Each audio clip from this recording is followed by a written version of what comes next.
to the final day. It's day 10 of our Declutter challenge. And it's actually quite an important day. It's the day where we're really looking at a holistic outlook at the life that you're living. And what can you declutter from there? So clutter really interferes with the life that we want to be living. And it takes us away and it distracts us from what we actually want in life. So it doesn't help us. The clutter doesn't help us achieve what we want. So that's why we've really been digging deep and physical decluttering, we've done mental decluttering, and today we're just kind of looking at relationships, we're looking at commitments, and we're looking at life in general.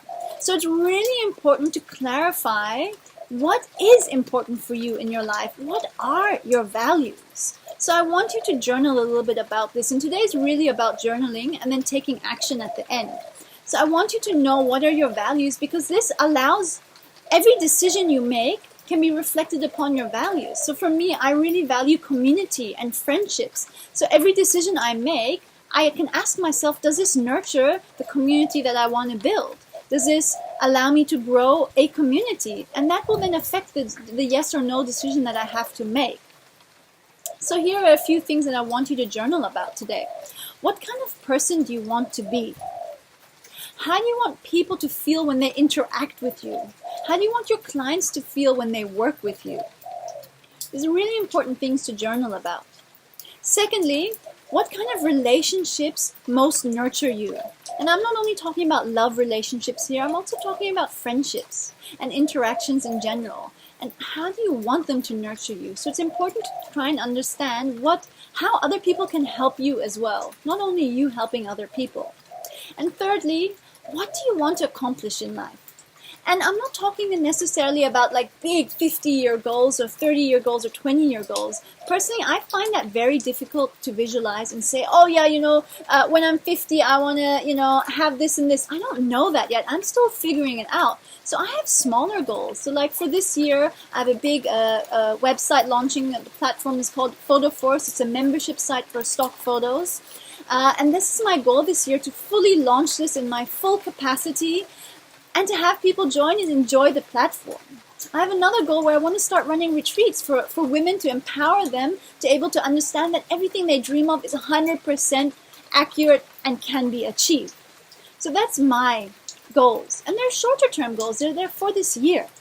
So I want you to journal about it. What are your goals for this year? Maybe you can go for 2 years. Maybe you can do 5 or 10 years. Go for it if you can.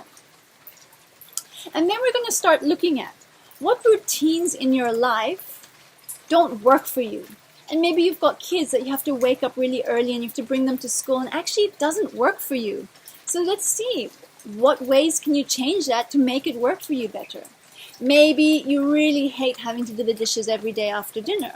Well, what can you do? Maybe you can have a little bit of a talk with your partner to be like, can you do the dishes 3 times a week? So this is any routine in your life that just doesn't allow you to feel happy and bring you joy. Second of the kind of commitments and relationships that we're talking about is commitments. What commitments do you have in your life? So it could be like meeting friends, or you're part of a book club, or you said you'd be advisory on this and this council and board, but actually it's not serving you. It's taking away more energy from you than you are able to give it, and it gives you back. So you need to reassess the commitments that you've set in your life and just honor that maybe it doesn't work for you this moment, and just figure out a nice and kind and compassionate way to say no to these commitments. And this is about setting boundaries for yourself, so you know your values, you know what's important to you, and then you know how to set your boundaries. And lastly, I want you to journal about what relationships, love and friendships and business relationships in your life that don't nurture you either.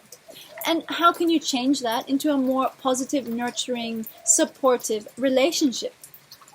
So there's quite deep things here that I want you to journal about today. And then I want you to take action on each of those. What can you change? How do you make it more positive? How do you make it work for you and serve for you? Because remember, clutter is things that doesn't serve you. And we want everything that we surround ourselves in our life to serve us. So I want you to share in the Facebook group who you are, how you serve others, and what your goals are, so that we can support you. So that's it for today. It's the end of our 10 days I'm going to have one more video where I'm going to say goodbye to you and give you a few tips on how you can continue to live a life with less clutter. Much love here in Bali. Bye.